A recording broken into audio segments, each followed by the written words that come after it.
बीडचे खासदार बजरंग सोनवणेंचा अजित पवारांना फोन गेलाय। राष्ट्रवादीचे आमदार अमोल मिटकरी यांनी हा दावा केलेला आहे। मिटकरींकडे माहिती असेल अनेक जण आमच्या आणि दादांच्या संपर्कात आहेत। अमोल मिटकरींच्या या दाव्यावर सुनील तटकरेंनी हे वक्तव्य केलंय।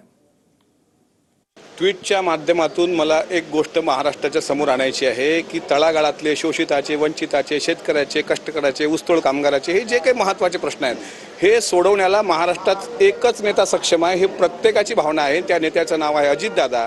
आणि म्हणून सकाळी आज देवगिरीवर एका संबंधित जे मी ट्विट केलंय त्या नेत्यांचा फोन आला आणि तो फोन साखर कारखान्याच्या संदर्भात होता। मात्र त्या माध्यमातून असं पण असू शकतं की आता मला पदरात घ्या, कारण माझं पुढचं भविष्य काही फारसं त्या गटात सुरक्षित आहे असं वाटत नाही। अमोलजींनी जे काय त्या ठिकाणी सांगितलं असेल कदाचित त्यांच्याकडे काही माहिती असू शकेल।